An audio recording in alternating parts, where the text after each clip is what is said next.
बिस्मिल्लाहिर्रहमानिर्रहीम। अस्सलाम वालेकुम स्टूडेंट्स। आज के लेक्चर में हम सॉल्व करेंगे एक्सरसाइज नंबर 5.3 का question number 7 to question number 10। Lecture start करने से पहले मेरे चैनल को लाइक, सब्सक्राइब और शेयर ज़रूर कर दें। इसके अलावा डिस्क्रिप्शन बॉक्स में मैं अपना व्हाट्सएप नंबर शेयर कर रही हूँ। ऑनलाइन ट्यूशन के लिए आप मेरे से उस नंबर पर रब्ता कर सकते हैं। क्वेश्चन नंबर 7 में यहाँ देखें, ये क्वाड्रेटिक इक्वेशन मौजूद है। सबसे पहले हम इसके फैक्टर्स बना लेंगे। 3 को यहाँ कोएफिशिएंट है 1, उससे मल्टीप्लाई करेंगे तो 3 ही आ जाएगा और इसका ये वाला फैक्टर यूज़ करेंगे। हमें चाहिए 4y, तो दोनों के साथ पॉजिटिव साइन यूज़ करेंगे। ये हो जाएगा y² plus y plus 3y plus 3 और बाकी दोनों टर्म्स एज इट इज़ साथ में लिख लेंगे। मैंने पहले से ही बाकी दोनों टर्म्स लिख ली हैं हर जगह पे, ताकि हमारा टाइम कम से कम यूज़ हो। फर्स्ट 2 टर्म्स में से y कॉमन ले लेंगे तो अंदर आ जाएगा y प्लस 1 और यहाँ से प्लस 3 कॉमन ले लेंगे तो अंदर आ जाएगा y plus 1। 3y plus 5 over ये हो जाएगा y plus 1 into y plus 3। अब यहाँ देखें एलसीएम क्या होगा, y प्लस 1 और y प्लस 1 ये कॉमन है, एक दफ़ा ये लिख लेंगे और y प्लस 3 ये भी यहाँ दोनों जगहों पे कॉमन है तो एक दफ़ा ये लिख लेंगे और इस पूरी इक्वेशन को हमने इससे मल्टीप्लाई करना है। ये हो जाएगा y plus 1 into y plus 3 into 5 over y plus 1 plus y plus 1 into y plus 3 into 3y plus 5 over y plus 1 into y plus 3. This is equals to y plus 1 into y plus 3 into 2 over y plus 3.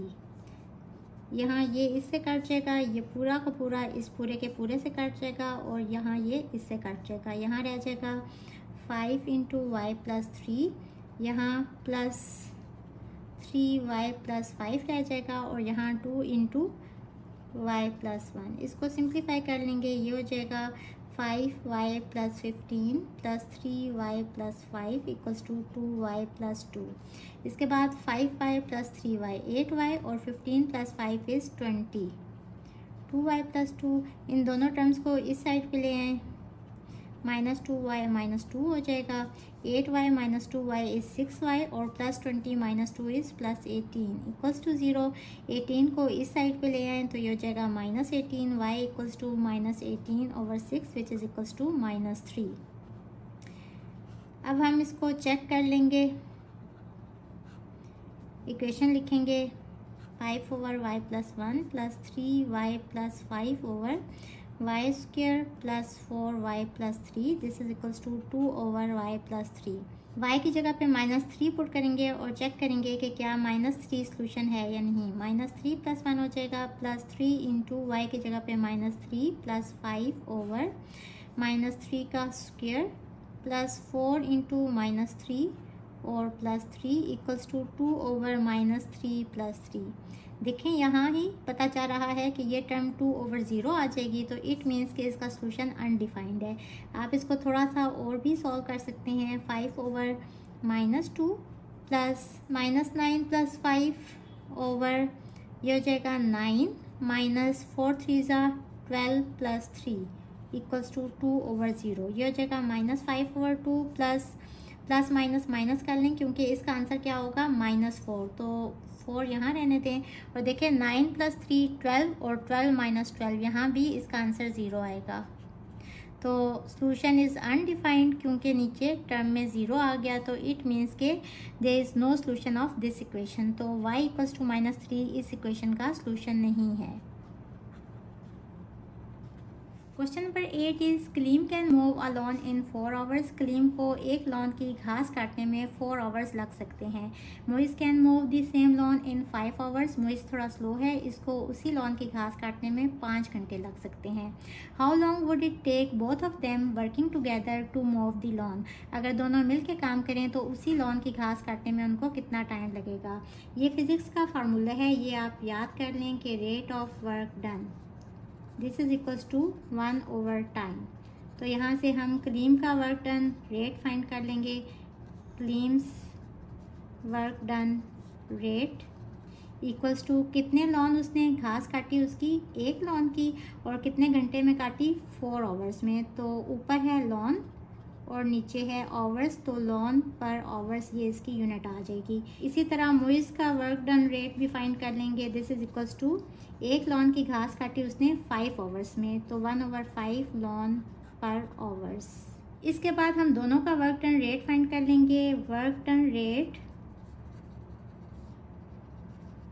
When both work together, this is equals to, दोनों के work done rate को add कर लेंगे 1/4 plus 1/5। This is equals to, LCM same करने के लिए यहाँ ऊपर और नीचे 5 से मल्टीप्लाई करेंगे, यहाँ ऊपर और नीचे 4 से मल्टीप्लाई करेंगे। ये हो जाएगा 20, 5 1 ज़ा 5 प्लस 4 1 ज़ा 4 विच इज़ इक्वल्स टू 9/20। ये तो दोनों का वर्क डन रेट आया है, work done rate by both of them.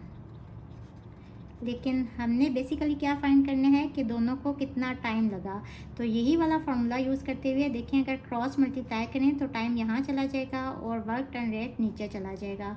तो यहाँ से हमारे पास आ जाएगा टाइम इक्वल्स टू 1/वर्क done rate.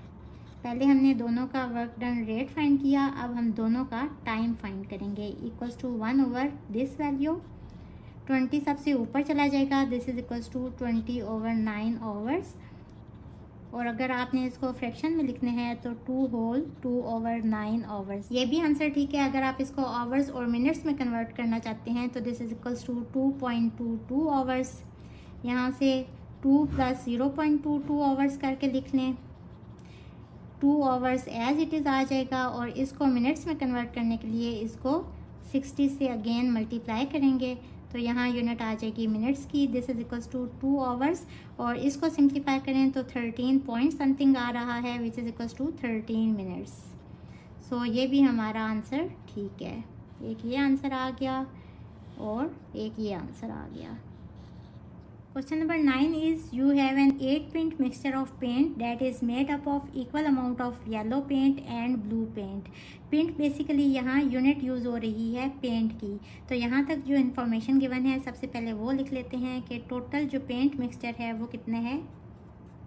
Total paint mixture, suppose आप एक सीनरी पेंट कर रहे हैं और उसके अंदर आपने एक मिक्सचर बनाया 2 पेंट्स को ऐड करके, और वो कितना बना 8 पेंट का। अब उसके अंदर हमने इक्वल अमाउंट ऐड की येलो पेंट की और ब्लू पेंट की। चूँकि अमाउंट इक्वल है इट मीन्स के जो येलो पेंट मिक्सचर है वो कितना ऐड हुआ 4 पेंट और ब्लू पेंट मिक्सचर कितना ऐड हुआ 4 पेंट। चूँकि दोनों की इक्वल क्वांटिटी यूज़ हुई तो ही 4 + 4 8 पेंट बनता है टोटल पेंट मिक्सचर। अब आगे क्या लिखा हुआ है, to create a certain shade of green. अब उन्होंने इसी मिक्सचर को ग्रीन कलर का शेड बनाना है। You need a paint mixture that is 80% yellow. अब इस मिक्सचर के अंदर 80% येलो पेंट ऐड करने हैं और ग्रीन का शेड आ जाएगा। How many paints of yellow paints do you need to add to the mixture. तो हमने फाइंड करना है कि येलो पेंट्स हमने कितना पेंट ऐड किया इस मिक्सचर के अंदर। तो हम लेट कर लेते हैं कि एक्स्ट्रा येलो पेंट जो हमने ऐड करना है इस मिक्सचर के अंदर वो है इक्वल्स टू x। अब टोटल येलो पेंट ऐड करना है ना, तो पहले येलो पेंट कितना था 4 और एक्स्ट्रा x वाला ऐड हुआ, तो अब कितना येलो पेंट टोटल हो गया x + 4 पेंट्स। यहाँ भी पेंट लिखेंगे क्योंकि x पेंट्स ऐड हुआ ना एक्स्ट्रा येलो पेंट। और इसके बाद देखें टोटल पेंट मिक्सचर भी चेंज हो जाएगा। पहले 8 पेंट था total paint mixture after adding extra yellow paint. अब ये कितना हो गया, पहले 8 था अब हो गया x + 8 पेंट्स। अब क्वेश्चन में उन्होंने कह दिया कि टोटल जो येलो पेंट इस मिक्सचर में ऐड हुआ है ना वो कितना है 80%। 80% का क्या मतलब है कि टोटल जो इस मिक्सचर में पेंट ऐड हुआ ना वो 80 है। 80 डिवाइडेड बाय 100, तो टोटल जो पेंट मिक्सचर है उसके अंदर चूंकि ब्लू पेंट भी है तो ब्लू कितना ऐड हुआ इसमें 20 और बाकी 80 जो है ना अब वो येलो पेंट है। तो यहाँ चूंकि येलो पेंट ऊपर लिखा हुआ है और नीचे टोटल पेंट है तो यहाँ भी ऊपर येलो पेंट लिखेंगे। एक्स्ट्रा येलो पेंट कितना है x + 4 पेंट और टोटल जो पेंट मिक्सचर है वो कितना है x + 8, तो ये नीचे लिखेंगे। इसके बाद इनको हम क्रॉस मल्टीप्लाई कर लेंगे। क्रॉस मल्टीप्लाई करने से पहले इस साइड पे इसको सिंप्लीफाई कर लें। 0 0 से कट जाएगा, 2 4 ज़ा 8, 2 5 ज़ा 10, तो यहाँ आ गया 4/5। तो x + 4 को 5 से मल्टीप्लाई करेंगे जब हम क्रॉस मल्टीप्लाई करेंगे तो, और 4 मल्टीप्लाई हो जाएगा x + 8 से। अब इनको सिंप्लीफाई कर लें, ये हो जाएगा 5x + 5 4 ज़ा 20 = 4x + 8 4 ज़ा 32। इन दोनों टर्म्स को इस साइड पे ले हैं, 5x + 20 - 4x - 32 = 0। 5x - 4x is x और 20 - 32 इज़ -12 = 0। यहाँ से हमारे पास x आ गया = 12 पेंट्स। x हमने क्या सपोज किया था, एक्स्ट्रा येलो पेंट जो हमने इस 8 टिंट मिक्सचर के अंदर ऐड किया। तो वो कितना हमने ऐड किया, जो वो कह रहे थे ना 80%, तो बेसिकली वो कितने हैं 12 paints. So this is our answer.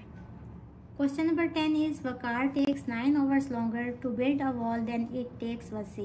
अब उन्होंने ये नहीं बताया कि वसी को एक वॉल बनाने में कितना टाइम लगा, लेकिन उन्होंने ये बता दिया कि वक़ार को वसी से 9 घंटे ज़्यादा लगे दीवार बनाने में। तो हम लेट कर लेते हैं कि Wasi takes time to build a wall = x hours. Wasi को x आवर्स लगे तो वक़ार को कितना टाइम लगेगा, इससे 9 आवर्स ज़्यादा, यानी कि x + 9 hours. If they work together, अगर दोनों मिल के काम करें, they can build the wall in 20 hours. अगर दोनों मिल के काम करें तो दोनों को 20 आवर्स लगेंगे दीवार बनाने में। तो total time when both of them work together = 20 hours। How long would it take each working alone to build the wall? अगर दोनों अलग अलग काम करें तो दोनों को अलग अलग कितना टाइम लगेगा दीवार बनाने में।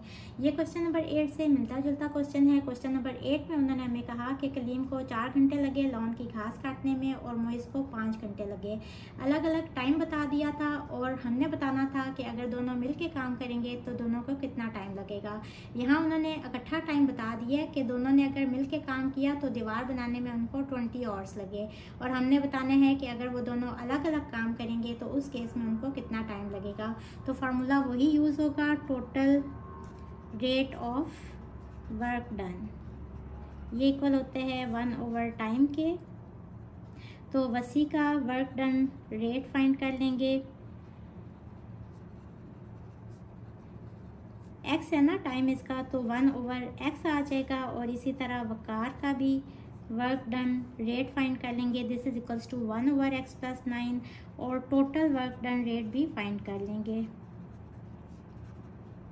टोटल वर्क डन रेट कितना होगा, 1/टोटल टाइम। टोटल टाइम कितना लगा 20 आवर्स, तो 1/20 टोटल वर्क डन रेट आ गया। अब according to the given condition,